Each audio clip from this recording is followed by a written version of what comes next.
മാസപ്പടി കേസിൽ ഇഡി അന്വേഷണം CMRL MD ശശിധരൻ കർത്തയിലേക്കും എക്സാലോജിക് സൊല്യൂഷൻസ് ഉടമ വീണ വിജയനിലേക്കും. ശശിധരൻ കർത്തയ്ക്ക് തിങ്കളാഴ്ച ഹാജരാകാൻ സമൻസ് നൽകിയ ഇഡി വീണ വിജയനെയും ചോദ്യം ചെയ്യും. ഇന്നലെ ഹാജരാകാൻ സമൻസ് ലഭിച്ച CMRL ഫിനാൻസ് ഓഫീസർമാർ ഇഡിക്ക് മുന്നിൽ ഹാജരായിരുന്നില്ല. CMRL പ്രതിനിധികൾ ഹാജരാകാത്തതിനെ തുടർന്നാണ് കമ്പനി MDയെ തന്നെ സമൻസ് നൽകി വിളിപ്പിച്ച് ഇഡി തുടർ നടപടികൾ ശക്തമാക്കിയിട്ടുള്ളത്. ശശിധരൻ കർത്തയെ ചോദ്യം ചെയ്ത ശേഷം എക്സാലോജിക് സൊല്യൂഷൻസ് സ്ഥാപകയും ഉടമയുമായ വീണ വിജയനും സമൻസ് നൽകും.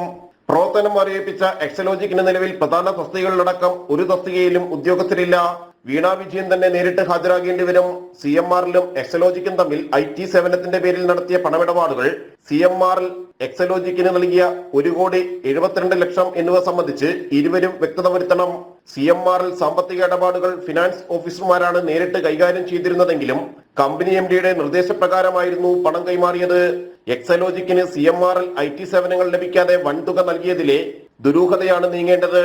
കള്ളപ്പണ ഇടപാടുകൾ, ഫെമ നിയമ ലംഘനങ്ങൾ എന്നിവയിലാണ് ഇഡി അന്വേഷണം. SFIO അന്വേഷണത്തിനൊപ്പമാണ് ഇഡി അന്വേഷണവും പുരോഗമിക്കുന്നത്. ജനം, കൊച്ചി.